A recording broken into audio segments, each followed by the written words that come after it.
Warning, the following video contains spoilers for Rogue One, a Star Wars story. Guys, you've seriously got to learn how to spell rogue.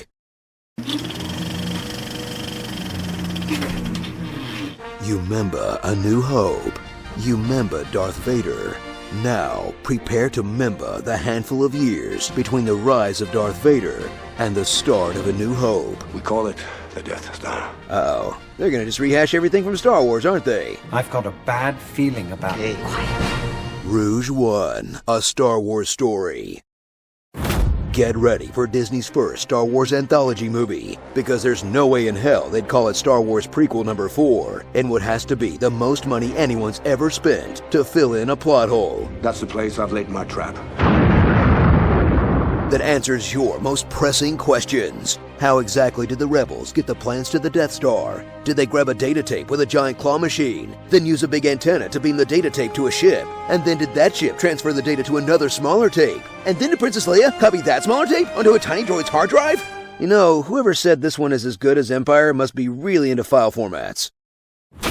Meet an all-new gang of rebels you, how do I put this, shouldn't get too attached to. Like Jyn Erso, the rebellious rebel who rebels so hard she does whatever her dad tells her. It must be destroyed. I know. We will. Whatever her surrogate dad tells her. Go with him, Jyn. You must go. And whatever her new coworker tells her. I'm coming with you. No, we can't risk it. But sometimes she's pretty grumpy about it. Rebelling alongside Jyn is K2SO, a droid with more personality than any of the human characters. I'll be there for you. Cassian said I had to.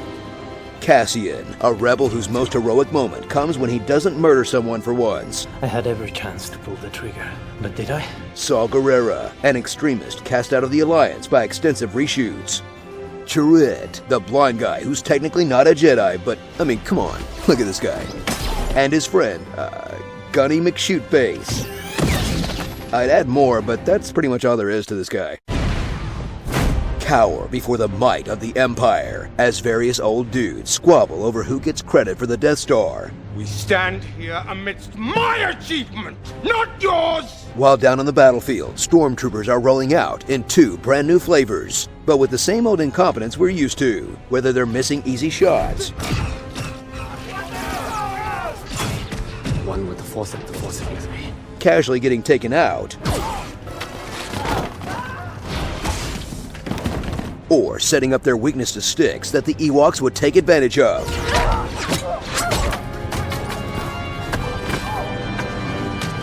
Why do they even bother with the armor at all?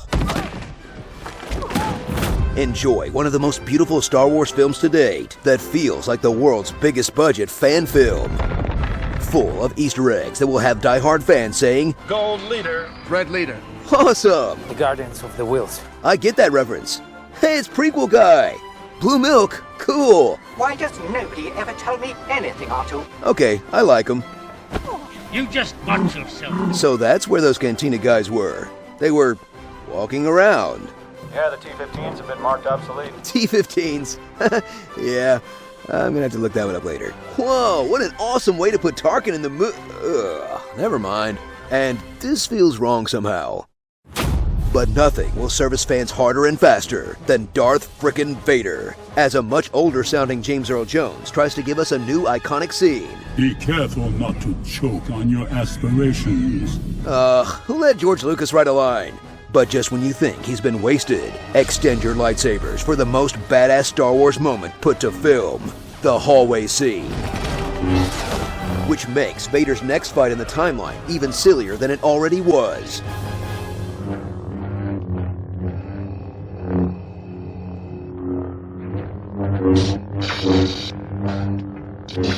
Ooh, do more tricks! Not starring the following shots you saw in the trailers that weren't in the movie. Jyn versus a TIE fighter. The group working together. Actual heisting. War-torn Scarif. This iconic shot of Jyn undercover. Unused Vader? Saw Gerrera's other haircut. The shot they based the whole marketing campaign on. All these other cool shots. And this line. This is a rebellion, isn't it? I rebel. Okay, cutting that one makes sense.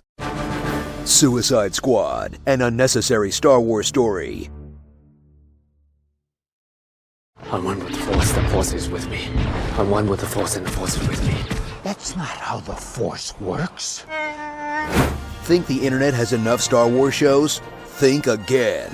We've launched an all-new show with professional youngling Jenny Nicholson to explore the outer rim of the Star Wars universe. Watch this week as she tackles what Star Wars creatures would you eat, then puts her credits where her mouth is in the ultimate galactic taste test. What is this meat? Ugh, gross. It's Screen Junkies Millennial Falcon Weekly, and it's free every Saturday on Screen Junkies News. I know him. He's a friend from work. I want that Moulin McNugget sauce, Morty. I popped my pants. I can't wait for Disney to announce the Michael Bay / M. Night Shyamalan co-directed Jar Jar, a Star Wars story. We all float down here. This is how we do it. It's Friday night.